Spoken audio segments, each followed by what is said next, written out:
In this video, I want to make a wildflower field inspired wall hanging. So let's get started. So I have all of this yarn left over from a couple of previous videos.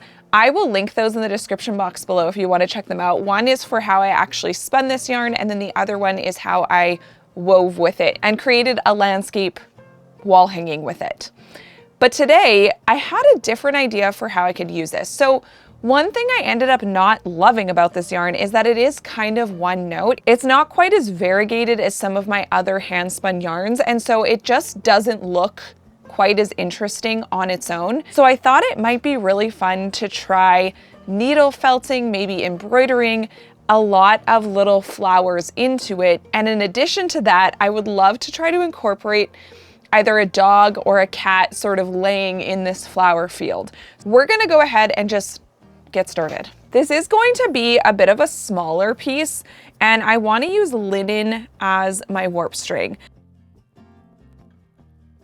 I'm not 100% sure on what I want to do for the fringe, so I think I'm going to go ahead and weave this upside down like I have been lately. So I'm actually going to start at the top of my loom. I've been using 7/8 inch thick dowels a lot lately, and I really like that thickness on my pieces. So I'm gonna go ahead and use the cardstock. I know this one's about 3 1/8 inch tall for the base, which will actually become the top of my piece. So I'm starting on the 7th space in, both on the top and the bottom. And I think I'm gonna go about 26 strings wide. So it's going to be quite narrow. So I'm just going to be doing a single warp because I do want this warp string to sort of disappear into the weaving itself. But I love the color of natural linen going around a dowel at the top. It's such a nice subtle color. It's not too bright and white. And I always am really happy with how it looks around a dowel. So I have 26 warp strings on my loom. Now I'm just gonna add this cardstock in. And again, this end is going to be the top. I've wove with this combination of cardstock and the dowel thickness I wanna use so many times that I know that this will leave me the right amount at the top for my dowel. So I'm just gonna go ahead and weave this in and then get started weaving with my hand spun yarn. I've already changed my mind about something. Instead of doing 26 warp strings, I'm just gonna cut this. I'm gonna do 24 because the groupings that I'm going to tie onto the dowel is going to look better if I have a number divisible by 4. So I just removed 2 strings, 2, 4, 6, 8. So I'm just gonna be doing 24 instead. For the top of this piece, I don't wanna disrupt my weaving by having a different type of yarn at the top. So I think I'm gonna try to do a twining stitch with this yarn, but it is quite a thick yarn. Okay, so I'm gonna go my standard over one under one and try that, and hopefully it just won't be too difficult to get the twining in.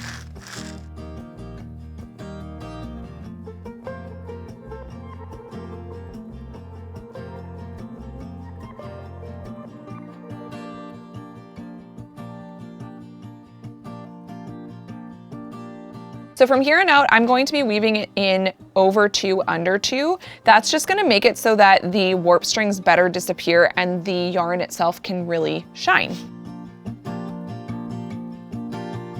So I've woven an approximately square shape. I'm not gonna bother with twining at this end because I'm going to have that fringe butted up against this anyway, so it doesn't really matter that I have twining or not. But I am gonna go ahead and now flip this over and tuck in the ends because I want those to sort of get integrated into the piece as I embroider on it or needle felt on it.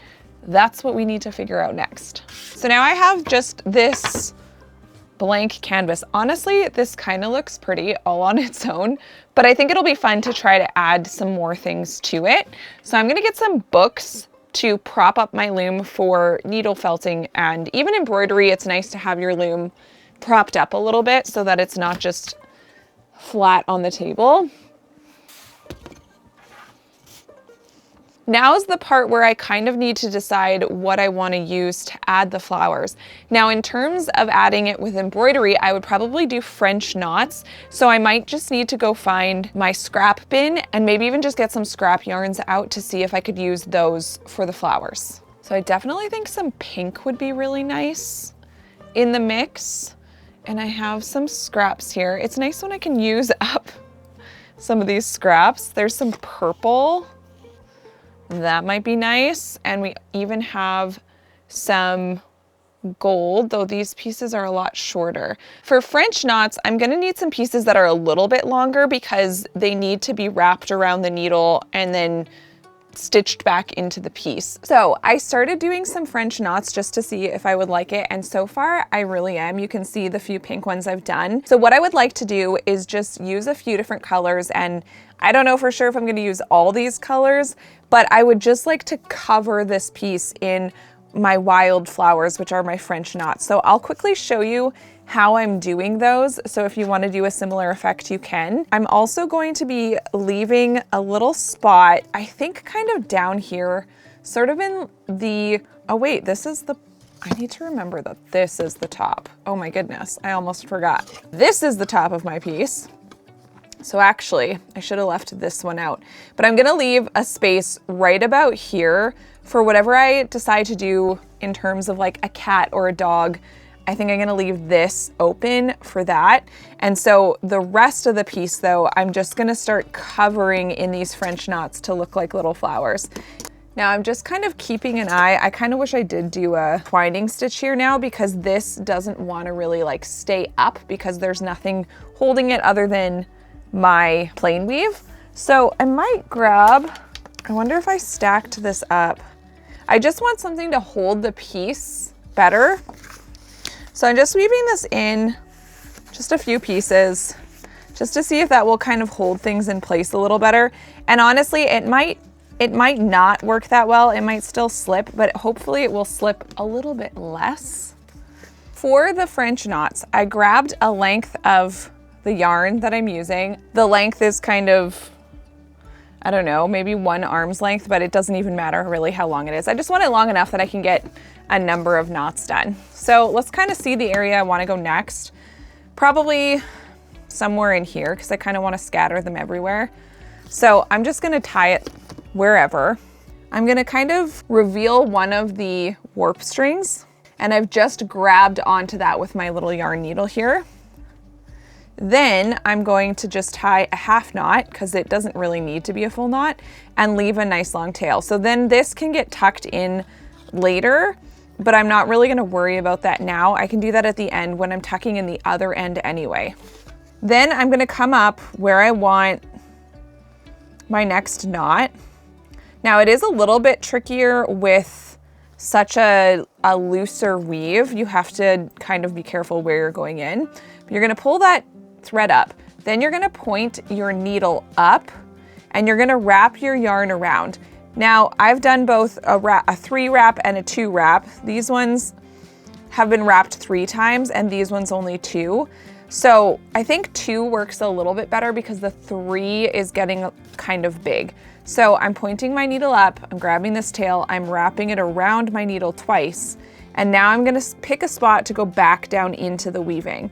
Now it does work a little bit better, I'm finding, if I go around a warp string, but either way, you kind of wanna hold on to your knot as you're pulling all this slack through so that it doesn't just get pulled back into the back of your piece. And it's not perfect. It's not quite the same as doing this into a tightly woven cloth, but I personally kind of like the look. It's not perfect, but I don't need it to be. So I'm gonna continue doing that with the pink, bring in some other colors, and just try to create a true wildflower field look.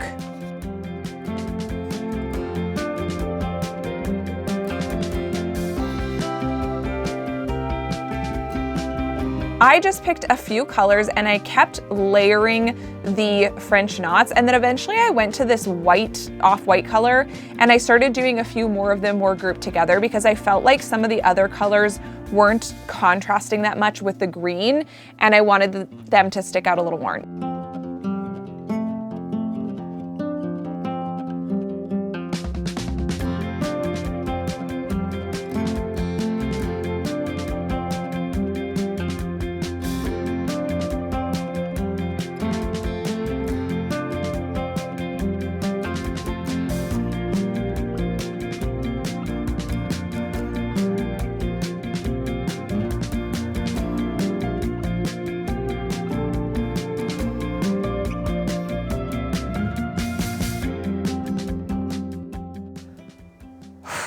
All right, it's a new day and I need you to know that I have needle felted and then undone this cat like 5 times at this point, and I think I might be preparing to do it again. I worked on this for so long yesterday and I was not happy with it, and I was just not happy in general, to be perfectly honest. I was like, what am I even making? So, and I share that just because I want you to know that if you're making a piece as well and you get to that point and you're just like, I just want to throw it all away, it happens and it's not that unusual. Sometimes you're just like, I don't know, you're tired, your mind is elsewhere, you're just not feeling as inspired. And so sometimes it's worth just stopping and walking away and coming back when you are feeling a little bit more refreshed about the piece. And that's kind of where I'm at now. So now looking at it again, I'm not disliking it quite as much as I was yesterday. But that being said, now that I'm coming at this piece with fresh eyes, I'm wondering if I should try a little bit more to make this cat work. There's a couple of things I know for sure that I need to change. One of them is the kind of pupil, or just like the eye, yeah, the pupil part of the eye. And that is because right now it's looking really wonky. It kind of looks like it just doesn't really have a pupil, like almost, yeah, it just doesn't look like anything, whereas this one is more defined. So I'm thinking, as much as I kind of want to just pull this out again and just do a very simple black cat, I think I might push myself to keep trying. Needle felting actual subjects like this, I am finding really hard. This isn't something that I have any experience doing really. I did a cow once and I also made it way too small. And I think that's my biggest suggestion here, is that if you're gonna do this, try to do it in a larger area if you're new to this, because imagine the cat's head was like this big. You know, that's like a good, probably 6 times bigger than that one, but even like twice as big as this one, it would be so much easier to get the detail with, because we're using wool and felting needle. We're not using a tiny little paintbrush. So getting that detail in there is proving to be challenging. Things that I think are working. This eye, like I said, I think this eye is looking pretty good. This eye just needs a little bit of work. I think I need to maybe try to remove the pupil part I have. And there's also just this little line going right here that's a bit awkward. I do like what I did here with the outline of the darker color on the tips of the ear. It's really helping define that ear a lot more. So I think I'm gonna do that as well. And I might need to also add some more white here, because I did start with quite a thin piece of wool. Sometimes it's just hard to anticipate how much you're going to need.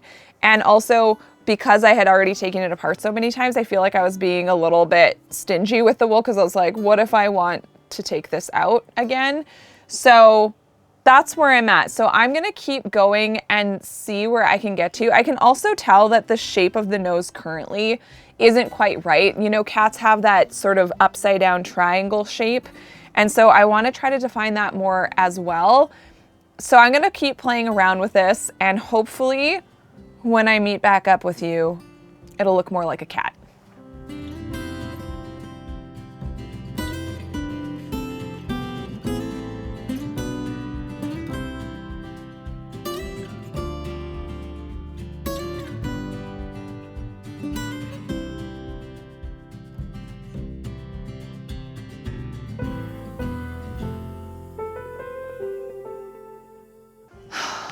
Okay.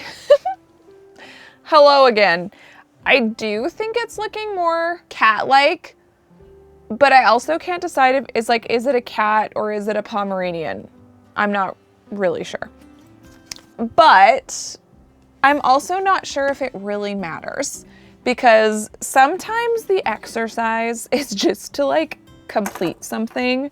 But I kind of also want to decide what it is in a way, just because then I can better know how I can finish it. But I'm kind of trying to make it look as if the cat, the dog, whatever it is like in amongst the flowers. And so I'm wondering if I add, you know, a little bit of uneven white below the head itself.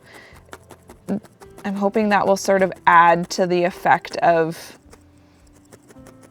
it kind of being down behind the flowers. But yeah, I'm not entirely sure what it is. But again, I'm also like, I'm not sure if it matters. So I'm just gonna keep going and see how I feel when I feel like I want to be done.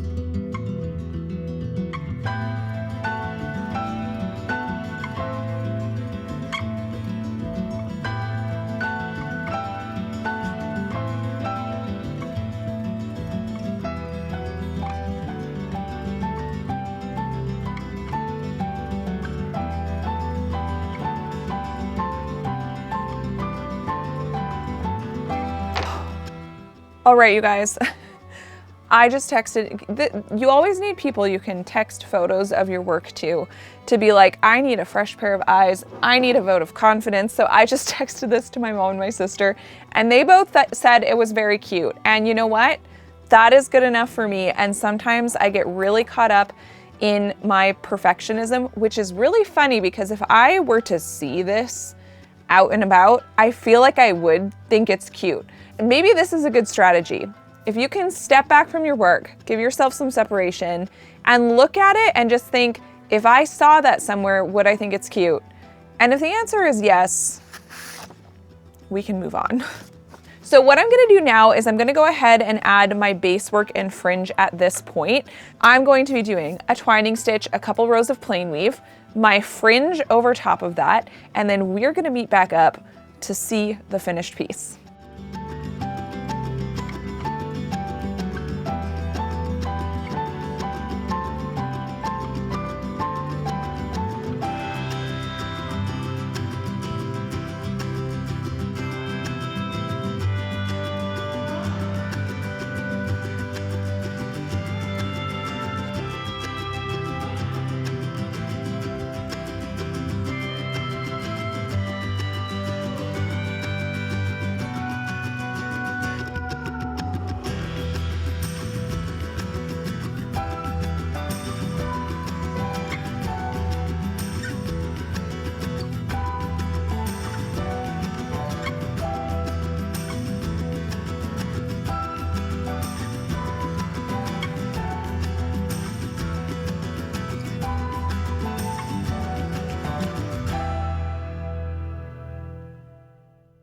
All right, it's finally all done. So let's have a look at the finished piece. Okay, in the end, I think it's pretty cute. Let me know your thoughts down below. And if you enjoyed this video, check out this one next.